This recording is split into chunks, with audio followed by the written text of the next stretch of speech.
Baie spesiale Shalom op hierdie Shabbat, wat ook Vader se dag is, wat hy ons herinner aan sy skepping en die skepping wat herhaal, en dit wat hy elke keer vir ons wys. En daarom is elke keer die sig van die nuwe maan vir ons net daardie ekstra herinnering. Daar's 'n skepper lewende God en hy is in beheer. En sy siklusse sal nooit verander nie, sê hy. Sy wet sal nooit verander nie. Sy standaarde sal nooit verander nie, tot die einde. Die wêreld het nog nie vergaan nie, en nuwe aarde en die nuwe hemel is nog nie hier nie. So niks het weggeval nie. Is nog alles daar. Daarom vier ons vandag fees. Ons vier fees omdat hy so gesê het. Maar meer is dit. Ons vier fees omdat ons wil. En dis die kernverskil in vandag se boodskap. Dit gaan vereis dat elke een van ons so 'n bietjie opklim, so 'n bietjie opstap in ons denke en in ons geestesdenke. Want die boodskap vandag is vir elke kind van God daar buite, en ek hoop mense stuur hierdie boodskap vir al hulle vriende, om uit te kom uit godsdiens.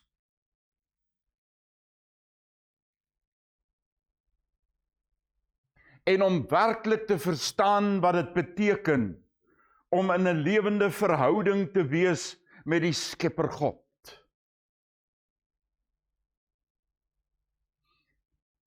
En ek glo hierdie is die sleutel tot ware aanbidding in gees en in waarheid. En maak nie saak of jy in die PWL is en op watter groep jy is nie, jy het dit nog nie soos jy dit moet hê. En ek weet ek is nou maar weer lelik, maar jy kan jouself nou maar toets soos wat ons aangaan.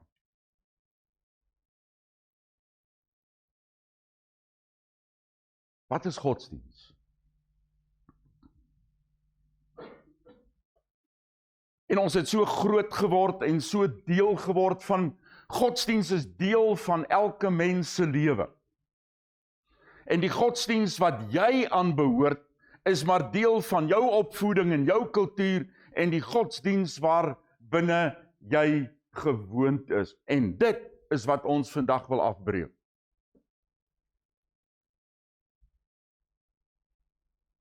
Want elke godsdiens het dieselfde doel. Om die geesteswêreld tevrede te stel. Om die magtige wat hulle aan glo, die woord daarvoor wat vertaal is God, die oorspronklike woord Eloha beteken die magtige.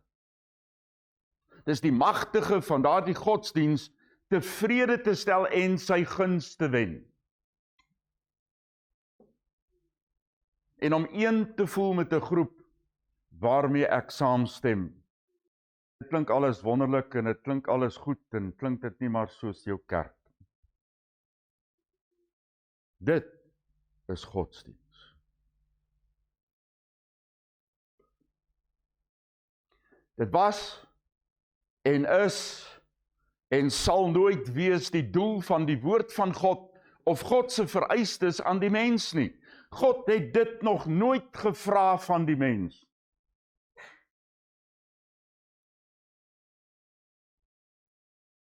Of soos my ma altyd gesê het, oorgeset synde, geen godsdiens is deur die Skepper lewende God begin nie. Geen godsdiens, insluitende die Christendom, is deur God beplan of gedoen nie. Want God stel nie belang in jou godsdiens nie.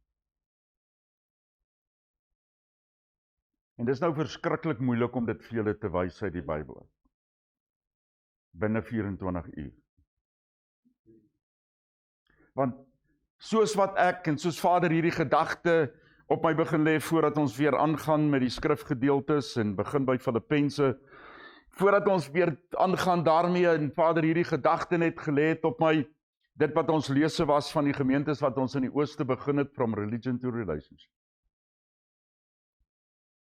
is dit 'n ding wat ek sien in elke stukkie wat ek lees, en elke ding wat ek ontdek in die skrif, is dit. Daar is nie 'n gedeelte, daar is nie 'n verhaal in die skrif, waar Vader nie vir ons die verskil wys tussen sy denke en godsdiens. So daarom is dit, baie moeilik. So ek gaan 'n paar grepe gebruik net om sekere dele uit te haal. Maar my begeerte is dat elke een die volle prentjie sal sien van hoeveel godsdiens ons nog bedryf. Dis die rede hoekom mense partykeer dink ons is snaaks. Dis die rede hoekom mense partykeer veral vir my veroordeel oor die manier en die dinge wat ons doen, want ek is jammer as ons nog godsdiens dink, doen ons nie Vader se wil volkome. En ek gaan probeer, jy weet, om dit te sê, en ek wou amper begin het om Psalm 24 te lees, jy weet, vanoggend en so. Maar jy kan dit gaan doen as 'n opsomming van die boodskap vandag. Want Vader het nooit gesê, die een wat ek toelaat op my berg, die een wat ek in my teenwoordigheid laat kom, is die een wat godsdiens beoefen, en sy offers bring, en sy tiendes betaal, en so ekstra koeksuster bak, en nog deel is, en dan so 'n bietjie help ook. God het nog nooit gesê, dis die persoon wat hy toelaat in sy teenwoordigheid. Maar hy het gesê, dis die een wat sy wil doen, en dis die een wat sy karakter dra, en dis die een wat lyk soos hy, en met plesier sy lewe leef. Dis nie die een wat sy hande opsteek wanneer hy sing nie, dis die een wat sy hande opgaan, omdat dit in die teenwoordigheid van die Skepper lewende God kom. Dis nie die een wat 'n ritueel het van hoe hy sy Sabbat en sy dag beplan nie. Dis die een wat oorgee dat die Gees van God in en deur hom werk, en dis die een wat hom beheer. Die Skepper lewende God het geen godsdiens begin. Elke godsdiens en elke godsdienspraktyk, insluitende jou Christendom, is mensgemaak, mense gedagtes, mense teologie en dogma.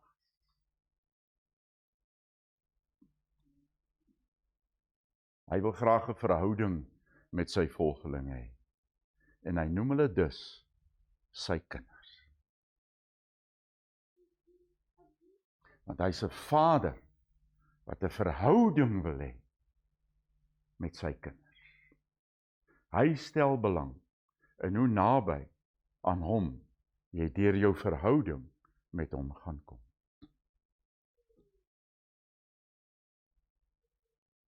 Nie in jou effort.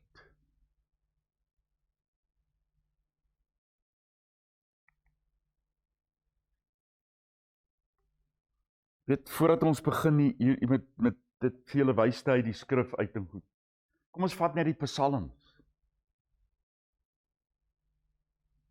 As jy kyk na die psalms, dan sien jy in die psalms dat die kind van God met 'n verhouding met hom, wat nie godsdiens bedryf nie, hom sal aanbid en sy hande sal oplig. Daar staan nie, dis hoe jy dit moet doen in jou godsdiensbedryf nie. Daar staan, hoe ek lig my hande op. That's it. Daar staan, ek sal hom loof. Daar staan, ek sal my hande klap. Daar staan, ek sal in die ronde swaai. Ek sal dans voor hom. Want al hierdie dinge kan net gebeur wanneer dit spontaan voor Vader is.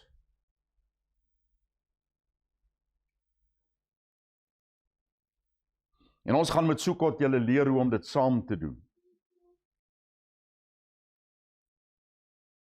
So wanneer jy inpak vir Sukkot, jou tent kom opslaan, bring jou tekkies saam.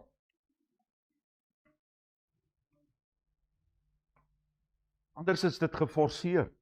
En ons mense het so 'n probleem. Elke keer as ons op 'n ander plek, op 'n vreemde plek is, en die ouens sing vreemde liedjies wat ek in my ganse lewe nog nooit gehoor het nie, en dit is ordentlike Bybelse woorde.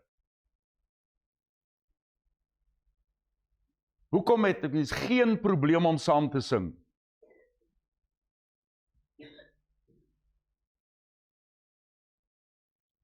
Regtig, Gerry? Ek het nog nooit 'n probleem gehad om enige vreemde lied met die woorde van God saam met mense te sing nie, want die wysie kom natuurlik, en dit wat jy sing en saam met die mense, en so af en toe maak jy 'n fout, en so wat? Dis die Gees. Dit is wanneer jy in 'n verhouding staan en nie godsdiens probeer praktiseer.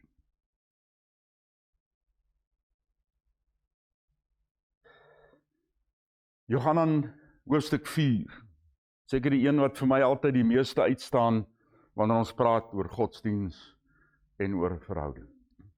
Jesua kom by die put in Shomron, Samaria. En nou vir die vrou haarself regverdig, en sy sien sy het nou hier met 'n profeet te doen, en nou probeer sy daarom ook godsdiens praat. Soos 90% van mense wat met mense in 'n gesprek tree. Hulle weet mos wie jy is, so hulle moet nou godsdiens praat. Ons vader sit op hierdie plek, hierdie berg, daar in Shomron, dan het ons gesê ons moet aanbid. Dis toe die skeiding gekom het tussen Israel en Juda. Maar julle sê dat die plek waar ons moet dit in Jerusalem is. So waar moet ek my godsdiens beoefen? Jesua sê vir haar vrou, vertrou my, daar kom 'n tyd, wanneer julle die Vader nie op hierdie berg en ook nie in Jerusalem sal aanbid.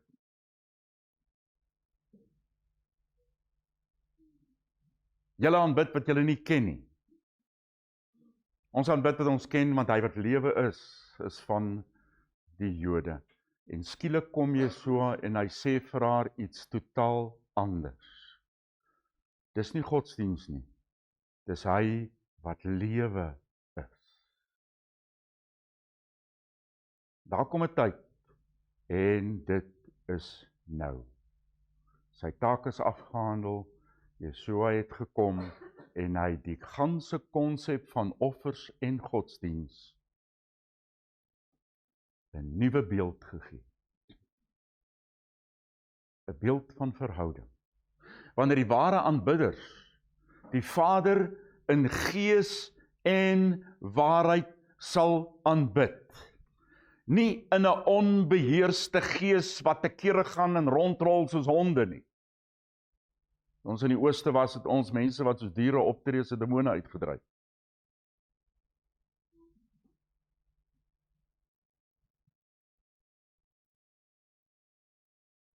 Maar in die gees van God, wat beteken die gees wat in my is, dit beteken in die gees se unction, die gees se werking in en deur my. Met ander woorde, dit is deur die gees van God wat in my is, wat daar 'n spontane, natuurlike aanbidding voor God is, maar ook in waarheid, nie soos ek wil nie, soos die woord van God vir ons sê, en sal dit altyd volgens die woord van God wees, want dit is sy waarheid. Vader verwag dat ek in gees en waarheid voor hom sal staan en hom aanbid. Doen wat hy vir my sê om te doen, nie wat my godsdiens toelaat of verbied nie. Nie wat my kultuur toelaat of verbied nie. Nie wat my geaardheid, my gewoontes, dit wat ek mee opgegroei het, toelaat of verbied nie, maar in gees van God, in volle vryheid en in waarheid.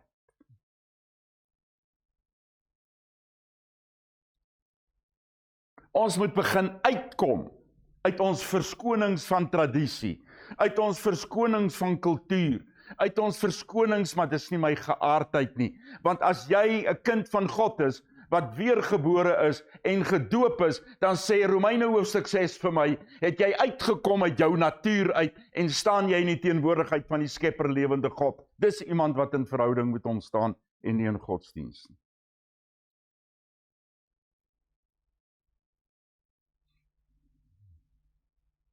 Want die Vader soek die wat hom so aanbid.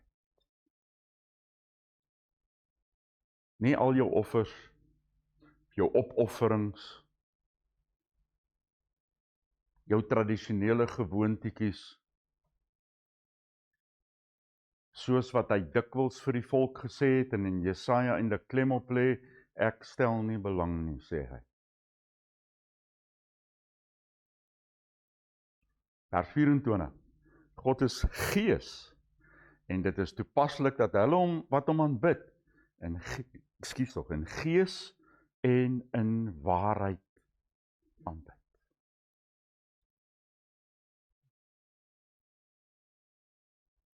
Julle het 'n voordeel, dit sal nog wys, meestal soos wat dit uitkom vandag en dit wat ons in die skrif sien, want dis wat jy hoor, al wat jy moet doen, is om daardie gees toe te laat om in en deur jou lewe te kan kom. Maleagi 1 vers 10, en nou weet ons, gaan Maleagi oor dit wat die volk doen het, en Maleagi praat oor hoe hulle optree en wat hulle doen en hoe hulle offer teenoor Vader.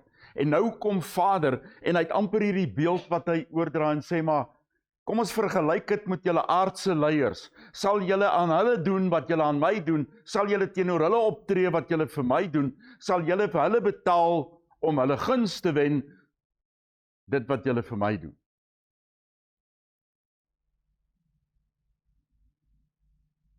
En as ons mooi kyk vandag, dan moet ons vir onsself vra.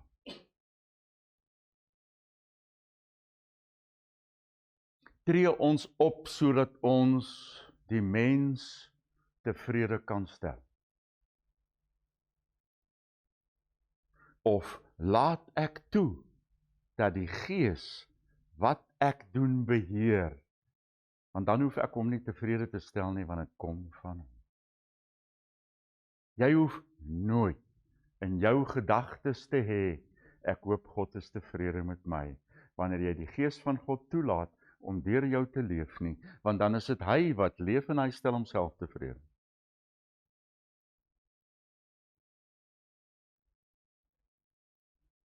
We begin in vers 10, ag was daar maar iemand onder julle wat die deure wou sluit, sodat julle nie te vergeefs vuur op my altaar kan aansteek. Ek wens daar is iemand wat al die godsdienstdeure wil toemaak. Dat mense kan gaan stil sit en vra, hoe wil die Skepper lewende God hê, moet ek na hom toe kom? Ek is nie tevrede met julle nie, sê Johatswald. En ek sal ook nie 'n offer uit julle hande aanvaar nie. As God sê, ek is nie tevrede met julle nie, dan beteken dit, jy doen nie wat hy van jou vra om te doen nie. Jy het nie kom nie met sy gesindheid, sy hart, met sy lewe na hom toe nie. Die shofar het geblaas, die koning het gekom. Ons loof dat ons kan staan in 'n koninkryk, deur die koning van konings. Vers 12. Julle verontreinig dit egter, die offers en die aanbidding, die godsdiens. Deurdat julle sê, die tafel van Jehovah is onteer. Nee wat? Jy weet, ek wil niks meer daarmee te doen hê nie. En wat sy opbrengs betref, sy kos is veragtelik. Ek is nie tevrede met wat God gee en doen. Ek is nie tevrede met die manier van godsdienst nie. So nou kom ek en ek doen my eie ding. Luister wat sê hy, vers 13. Julle sê ook, ag hoe vermoeiend is dit. Ja, wie jy, nou moet ons alweer werk. Nou moet ons alweer iets doen in die koninkryk. Nou moet ek alweer my 10de gee. Kom ons kyk hoe ons dit kan sny. Nou moet ek alweer moeite doen, want ek bedryf godsdienst.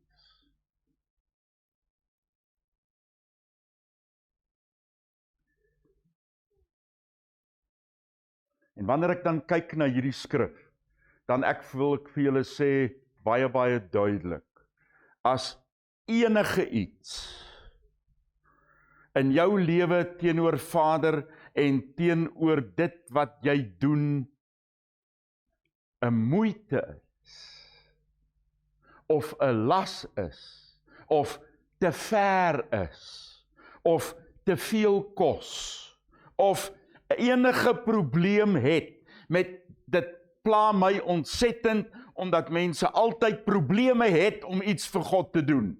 Jy bedryf godsdiens en jy het nie 'n verhouding met hom.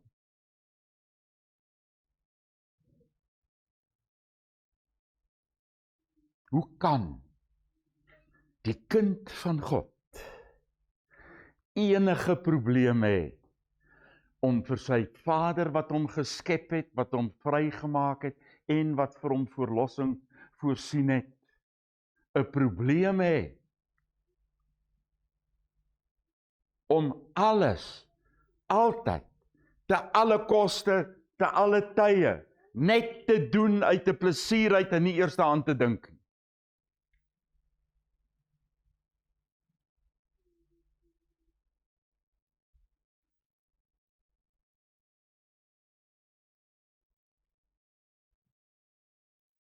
En julle bring deur diefstal gevattes, die krepele en die sieke, so bring julle offer altyd afskeep in God se teenwoordigheid. My tyd, my gesprekke, my praat.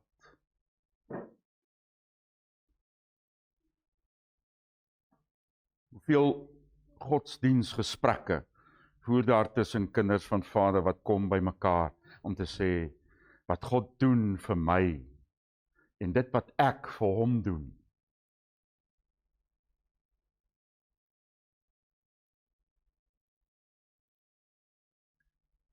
Vervloek is die bedrieër, wat 'n manlike dier in sy trop het, om te offer, en dit wat die beste is vir Vader te gee, en dit beloof, want die Bybel sê, dis die eerstgeborene, dis dit, daarom beloof ek, daarom is dit aan Vader behoort, of elke een wat iets beloof vir Vader, en in 'n oomblik kan dit blink sê, maar ja, ek sal dit doen, jy weet, kom ons neem 'n bazaar opname, wie gaan wat doen, en al die lyste skryf, jy weet, en ek sal dit doen, en ek sal dit doen, en ek sal dit doen, wow, en dit nooit doen nie. Maar 'n verminkte dier aan Jehovah offer, want ek is 'n groot koning, sê Jehovah se woord, my karakter en autoriteit word gevrees onder die nasies, maar nie onder julle nie.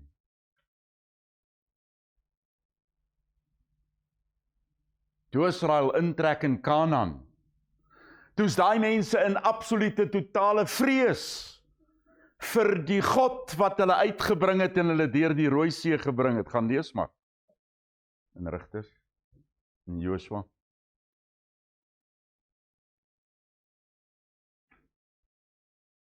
Maar die volk, kyk moet hoe min hulle kan wegkom in hulle godsdienst.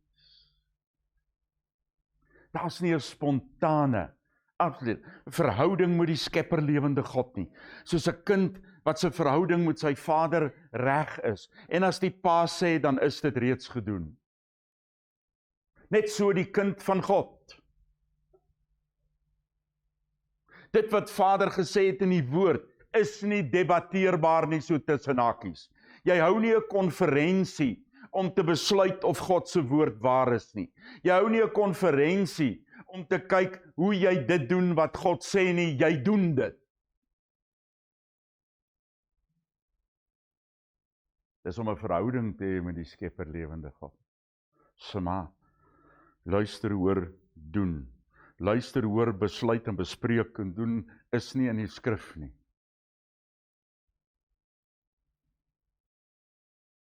Dis 'n verhouding met die Skepper lewende God.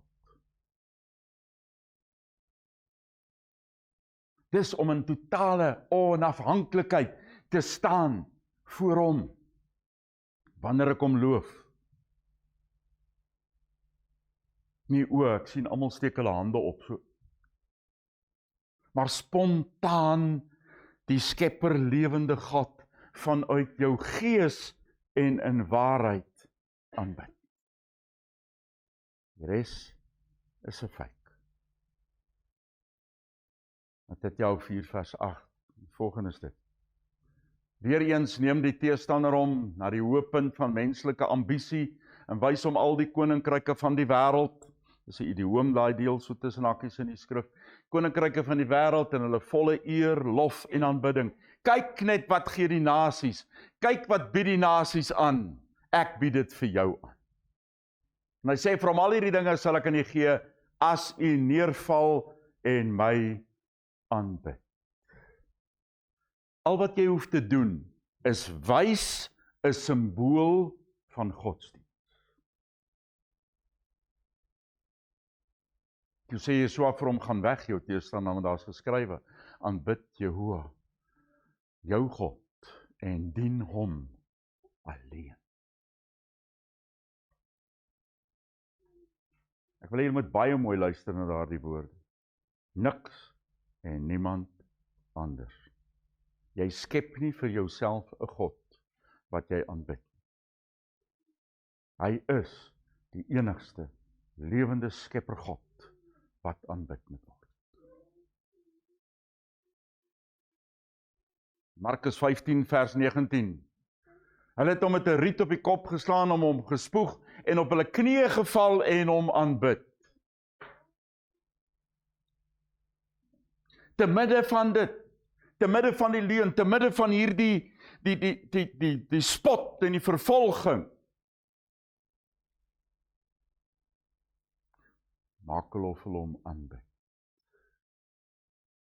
Weereens, die teken van 'n godsdienst, hulle het voor hom neergeval, soos wat Satan gevra het Jesua moet doen, en hom aanbid.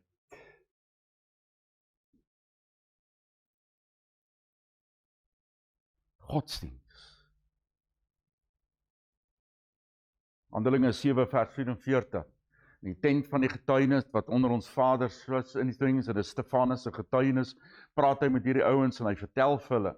Hy het 'n tent opgeslaan daar in die wildernis, waar mense kan kom, soos wat hy met Moshe gepraat het. Vader het laat hy 'n tent opslaan, om te maak volgens die bloudrukplan wat hy self voorsien het. En Shlomo, paar versies aan, het 'n huis vir hom gebou, volgens Dawid se plan en sy bespreking wat hy met Vader gehad het, en Shlomo het vir hom 'n huis gebou. Maar Eljon, die Allerhoogste, bly nie in mensgemaakte tempels. Soos die profeet gesê het, die hemel is my troon en die aarde die voetstoel vir my voete. Waar is die huis wat julle? Kry jou gedagtes reg, kry jou kop reg. Ek is nie op 'n plek alleen nie. Ek is in jou en ek wil hê jy moet my aanbid in gees en in waarheid. Dis waarheid. En daarom gee hy ook 'n opdrag vir ons, want dit is waaroor dit gaan, is dat ons by mekaar kom en gesamentlik die getuienis dra van die Skepper lewende God en sy aanbidding.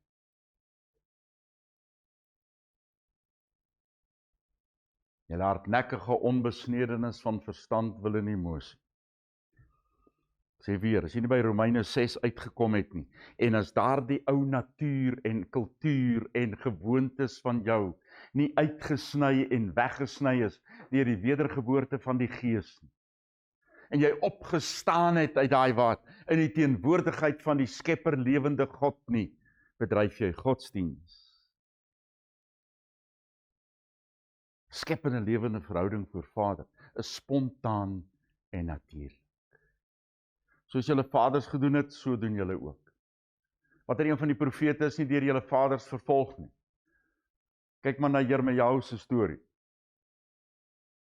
Hulle het gedood wat voor die koms van die onskuldige aangekondig het, van wie hulle nou verraaiers en moordenaars geword.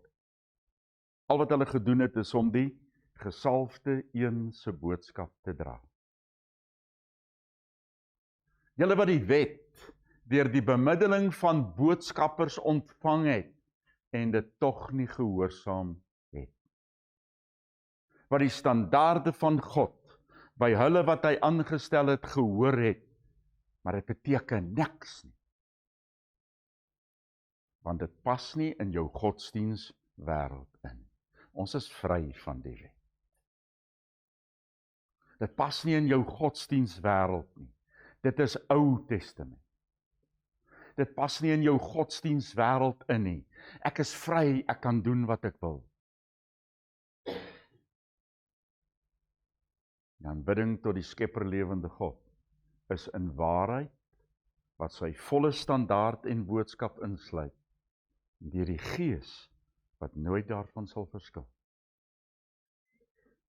Maar hy wat vol van vertroue in die Gees wat afgesonder is, dit aanhou kyk na die hemel en die gemanifesteerde teenwoordigheid. Hoekom? Wat het hulle gehoor? Vers 54, vorige vers. Hoekom? Wat het hulle gehoor? Hoekom het hulle skielik in opstand gekom? Want hy het gepraat van opstaan uit die dood. Hy het gepraat van 'n lewe na die dood. Hy het gepraat van as jy dood is jy dit nie verby nie. Dan begin die oordeel en die lewe of dood. Vol vertroue en die Gees wat afgesonder het, aanhou kyk na die hemel en die gemanifesteerde teenwoordigheid van God gesien. Die persoon, en ek vertrou dat die persoon wat my verstaan en wil verstaan vandag en wat werklik soekend is, want hier is die sleutel, dis die persoon wat soekend is na hierdie verhouding, wat dit sal vind.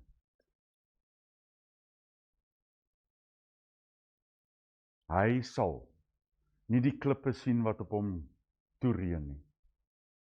Hy sal nie die aankla en die beskuldigings en die valshede van mense wat op hom afreën sien nie. Maar hy sien die verlosser seun van God aan die regterhand van die skepper lewende God. Dis al wat hy sien. Hy sien die oorwinning. Hy sien die toekoms. Hy sien die laaste stap. En hy het gesê, let op, ek sien die hemele geopen. Dis sy groot fout, hy moes dit nooit gesê het nie. Maar dis waarvan sy hart vol is. Dis wat vir hom belangrik is. Ek het vir julle gesê hoe die volk godsdiens beoefen het. En die oomblik toe ek by die punt van Gees kom en waarheid van die dood wat opstaan en daar lewe kom, toe word hulle kwaad, toe verwerp hulle hom. So ek sê nou vir jou, ek hou aan om net dit te verkondig, toe ek die hemele geopen sien en die seun van die mens aan die regterhand van God staan.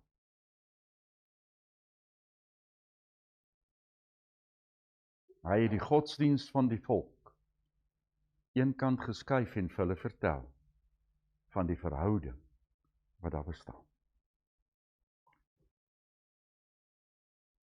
En dit Stefanus gestenig terwyl hy uitroep en sê, meester Jesua ontvang my gees, maar hy het nie daar opgehou nie. Hier is die bewys van 'n verhouding met die skepperlewende God, en hy het op sy knieë neergeval en met 'n harde stem uitgeroep, ons meester, hou nie hierdie sonde teen hulle.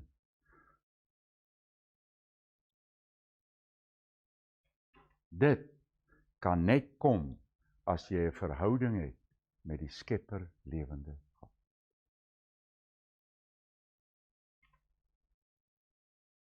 Eksodus 19 vers 14, Mose het van die berg af na die volk toe gegaan, die volk afgesonder en hulle klere gewas. Vader roep vir Mose, en hy sê vir Mose, op na hom toe, en hy sê vir Mose, gaan af na die volk toe, en sê vir hulle, moenie nader kom aan die berg nie, moenie aan hierdie berg vat nie, want julle lewe is nie afgesonderd nie. En gaan jy en laat hulle vir 3 dae voorberei. Laat hulle reinig, skoonmaak en dat hulle afgesonderd is. Hy het vir die volk sê, wees gereed vir die 3de dag. Moenie by julle vrouens kom nie. Wees afgesonderd. Jesaja 58 standaarde. Van net dit doen op God se Shabbat. Dit waarvoor jy afsonder, wat Vadersin is. Moshe het die volk uit die kamp uitgelei om God te ontmoet en dit gaan staan by die voet van die berg. Hierso is hoe naby julle aan God kan kom. En te ken julle harte. Vers 20, Jood afgekom op die berg Sina op die top van die berg en het Moshe na die top van die berg geroep en Moshe het opgegaan. Hierdie is altyd vir my van die mooiste verse in die Bybel wat mense nie eers raak sien en verby lees. Hy het 'n man genooi om na hom toe te kom en in sy volle teenwoordigheid te staan. En hy stuur hom weer af. Gaan af, waarsku die volk, hulle moenie deurbreek nie. Ons sê, dink by homself, maar ons het dit klaar gesê, ons het dit klaar vir hulle gesê. Laat die priesters wat naby Joa kom hulle self afsonder sodat hulle nie teen hulle uitbreek. Teen Joa uitbreek nie. Ons sê vir ja, die volk sal op die berg kom nie, want ons het mos klaar vir hulle gewaarsku en gesê. God se antwoord is, gaan af. En gaan sê dit vir hulle. Want dis hardkoppige volk. Hulle luister nie. Hoeveel keer moet Vader vir jou iets sê of leer voor jy dit hoor? Hoeveel keer moet die Gees jou aanspreek, moet die Gees dit inspraak maak in jou lewe? Hoeveel keer moet die Gees jou herinner aan dit wat God gesê het, voordat jy dit doen? En God het dit nodig geag om vir Moshe weer af te stuur. Kyk, daai man was 'n bergklimmer 1000. Kyk, hy is daarom op en af by daai berg en sê, Vader, maar jy kan my nie net halfpad ontmoet nie asseblief. Nee, God het gesê, kom op, Moshe is op. Dis die verskil. Dis die verskil in ons mensdom. Ons wil alles wat Vader vir ons vra maklik maak, halfpad maak, terwyl Vader gesê het, kom op na my toe, want is hier in my teenwoordigheid dat ek met jou kan praat. Handelinge 8, vers 27, en hy het opgestaan gegaan in 'n gelowige, en dit is nou Filippus, die begin van Filippus transport, en 'n staatsamptenaar het met baie autoriteit wat oor, jy weet, wat oor die geld was. Die koningin van die Kusite se skatte was, wat na Jerusalem gekom het om te aanbid, ontmoet.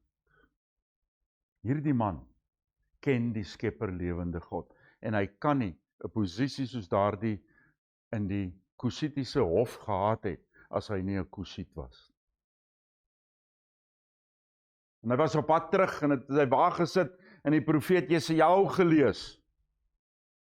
Dit is 'n baie gevaarlike ding om te doen.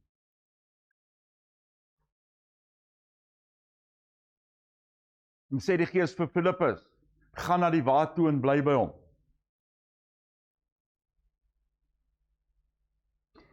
Hier is nie om hierdie rede en daarom en jy weet, dit gaan gebeur en wag maar so bietjie enige iets nie. Gaan na die waad toe en bly by hom. That's it.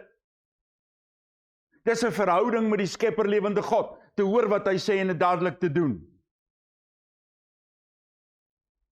Wat het Vader hierdie week vir jou gewys in die skrif? Ek sê, as jy nie tyd spandeer met die Skepper lewende God se woord nie, hoe kan jy verstaan wat sy wil is? Kom hy nader, hy sien, hy lees Jesaja en hy sê vir hom, verstaan jy dit wat jy lees? Hier kom die volgende woorde wat so belangrik is. Hoe kan ek verstaan as iemand my nie leer nie?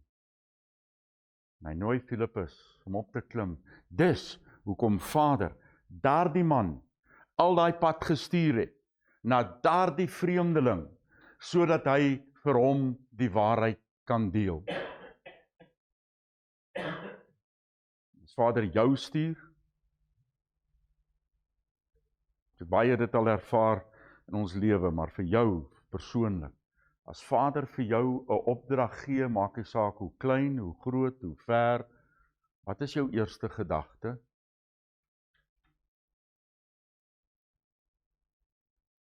Jou Vader, ek gee nie om wat dit kos, hoe ek dit gaan doen nie, want my God het 'n opdrag gegee.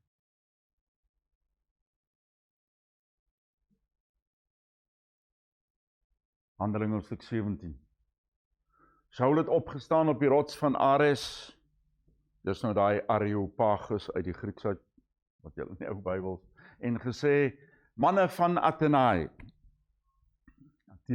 ek sien dat julle elke opsig uitblink in die aanbidding van demone. Dis 'n oulike manier om jou gesprek te begin. Hy het die doekies omgedraai om 'n opening te maak sodat hulle vir hom kan luister nie. Hy het nie hulle ore gestreel sodat hulle kan hoor en aanvaar wat hy sê nie.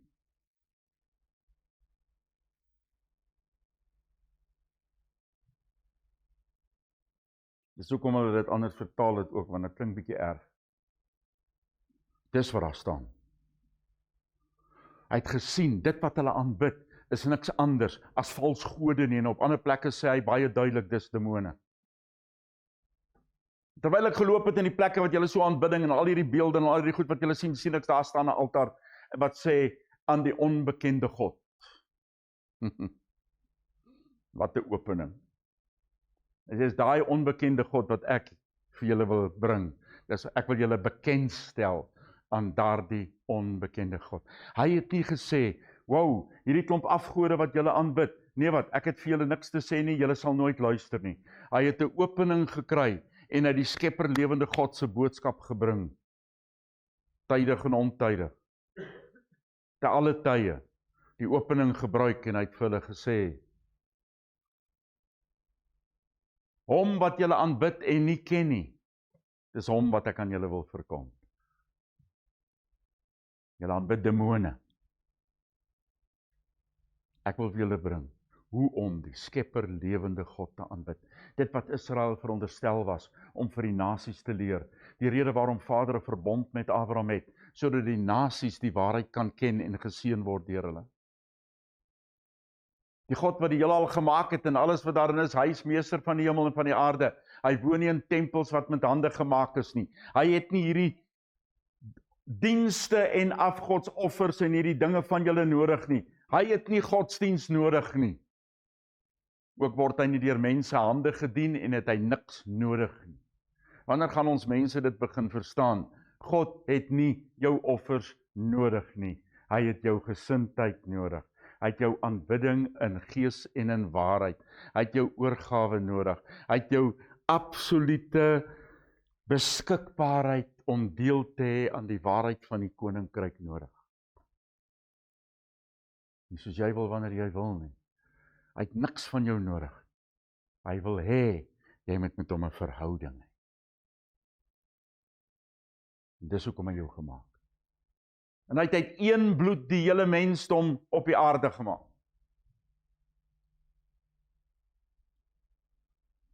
As mense net die Bybel wil lees. En oor die hele aarde te bly, terwyl hy vooraf bepaalde tye in sy opdrag uitgestip en grense vir hulle lewe vasgestel het. Daar staan nie grense vir hulle lande, soos in die ander vertaling. God se standaarde is nog steeds geldig. En dis binne sy standaarde wat hy aanbid word, soos hy wil in waarheid. Sodat hulle God kon soek en navraag doen, en hom deur sy skepping kon vind, want hy's nie ver van elkeen van ons af nie. Hy's naby, dis 'n verhouding. Want deur hom met ons lewe, beweeg ons, bestaan ons. Sommige van julle wys gesê het, ons is van sy nageslag. En as ons dan van die skepper lewende God se nageslag is jy nageslag van hierdie klomp yster en koper idols van jou hier rondom. Hy sê dit. Is jy van die nageslag van dit wat jy aanbid? Of is ons deel in 'n verhouding, ons is sy kinders, Hy het ons kinders gemaak, sodat ons 'n verhouding met hom kan hê. God het die tye van misleiding verban. Daarom moet alle misleiding en valsheid verban word uit ons lewe en aanbidding.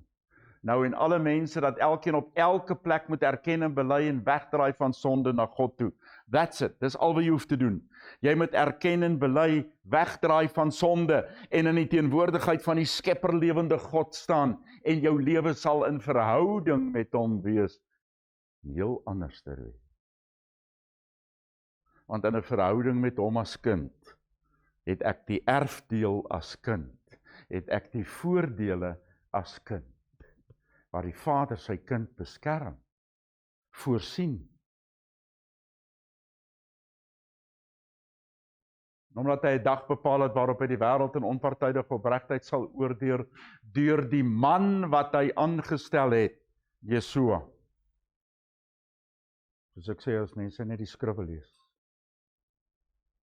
En hy het sy vertrouenswaardigheid aan almal bewys deur hom uit die dood uit te laat opstaan. En weer eens toe die lewe ter sprake word, toe kom hierdie ouens in opstanding. Die oomblik toe hy opstanding uit die dood uitnoem, het gespot en vir hom gesê, ons sal jou weer hoor daaroor, bly nou liewer stil. Ons wil nie hoor van lewe nie. Ons wil nie hoor van 'n lewensverandering nie. Ons wil net vrolik wees en hom aanbid en worship en spring en te kere gaan, lekker voel. Maar 'n verhouding met die skepper lewende God beteken ek is kind, ek staan naby, ek voer sy opdragte uit. Ek vra nie, ek query dit nie, ek voer sy opdragte uit. Ek doen wat hy sê. Ek sluit af met die gedeelte in Efesiërs 4 wat ons weer getrigger het ook om hierdie boodskap weer te bring. Om die afgesonderdes, hoekom stel hy hierdie bedieninge aan? Om die afgesonderdes volledig te maak vir hulle dade. Die rede hoekom daar bediening is, die rede hoekom jy lering ontvang, die rede hoekom Vader werk deur mense, is sodat jy gereed kan wees om in 'n verhouding te staan, sodat jou dade outomaties spontaan gehoorsaam aan God kan wees. In bediening tot die opbouing van die liggaam van die gesalfde een, dis sy liggaam. Totdat ons almal een sal wees in vertroue, hoor hierdie woorde, want dis waaroor ek gaan afsluit. Totdat ons almal een sal wees in vertroue en in die kennis van die Seun van God. En as jy die kennis het van die Seun van God, sy doel, sy lewe, dan is dit in vertroue hoe ek leef en wat ek is en wie ek is. Een man, tot die mate van die volgroeidheid van die gesalfde een. Jy moet lyk soos hy geleef het. Jy moet doen wat hy gedoen het. Die volwasse geestelike man lyk soos hy. En ons sal ook nie meer kinders wees wat geskit word en gepla word deur die wind van lering nie. Mense wat so maklik weggedraai word deur mooi klinkende woorde. Deur die wind van lering, deur die bedrog van mense wat deur slinksheid beplan om te mislei. Die ware kind van God wat vas staan, wat sy lewe lyk soos Jesua, kan dit onderskei, kan dit sien en weet waar om pad te gee en weet wat is misleiding en weet wat is die valshede en weet om niks daarmee te doen te hê. Want ek is vas in gees en in waarheid in dit wat Vader gee. Maar ons is standvastig in liefde, sodat alles waarmee ons besig is mag vermeerder in die gesalfde een wat die hoof is. En loof Vader daarvoor. Loof Vader vir alles wat hy besig is om te doen. Die audio Bybel wat is om voltooi is, die apps wat besig is om voltooi te word. Die voorsiening wat al hoe meer en meer groei in dit wat Vader doen. Mense wat deel het om ander op te help sodat hulle kan sien wat Vader besig is om te doen. Gaan maak 'n draai daar in ons eetplek, gaan kyk bietjie daarso na daai skilderye. Dat die feeste uitbeeld. Die blank sal nog gevul word. Vers 16, en vanuit hom is die hele liggaam in mekaar gepas en een gemaak by elke ligament, volgens die gawe wat elke lidmaat na mate ontvang het, vir die wat die groei van sy liggaam, sodat, dis waaroor dit is mense, vir die groei van sy liggaam, sodat sy gebou in liefde voltooi kan word. Vader wag dat die gebou van eenheid van die liggaam van die gesalfde een volledig sal wees, sodat hy kan kom.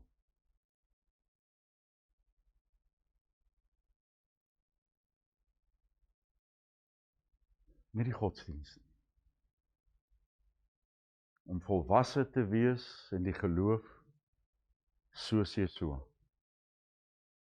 In vertroue, dis die nuwe geestelike man, van nederigheid, eer en 'n wedergebore hart, wat loop in gehoorsaamheid aan Jehovah se woord, soos die Messias. Die godsdienste soek eenheid in leerstellings. Jy moet glo soos ek. Teologiese navolging van teologie, van die mense kennis van God. Gebruike. Verdraagsaamheid met sonde. Verdraagsaamheid met leringe wat verskil met die woord van God, want al die paaie lei tog na Rome toe. Nou dag weer 'n prediker gehoor sê. Relativiteit, alles is relatief. Dit is relatiewe waarheid. Daar is nie 'n ultimate waarheid nie, wel ek glo in 'n ultimate waarheid. Ek glo in 'n absolute waarheid. Die waarheid van die woord van God waarin ek veronderstel is om te leef. En hulle sal altyd instem en saamstem om te verskil. Hoe vals. Dis godsdienst. Dis die beeld van godsdienst. Die geestelike mens fokus op Jehovah en is sodoende in harmonie met hulle wat Jehovah volg en aan hom behoort.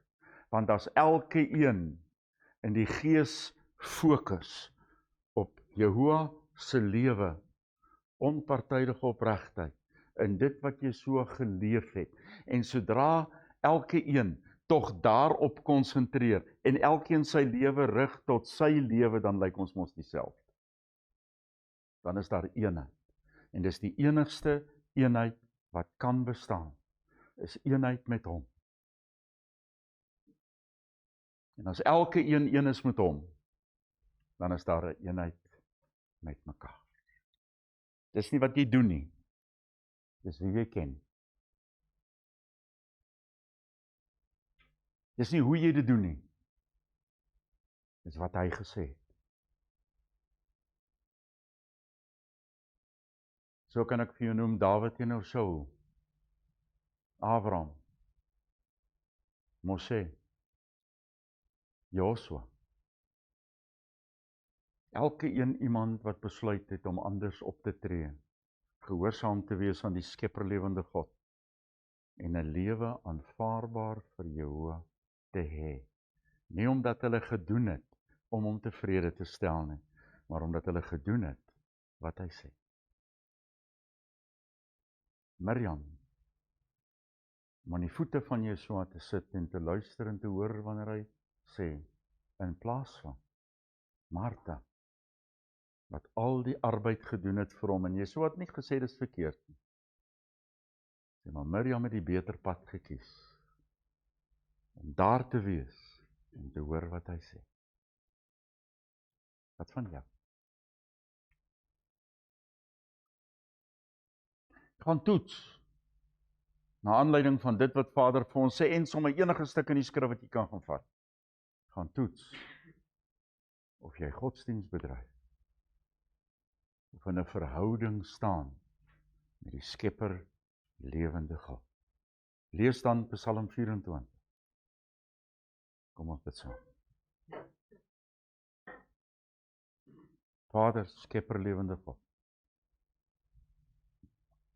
Ons kan net voor U kom staan. Laat U Gees ons gees leer.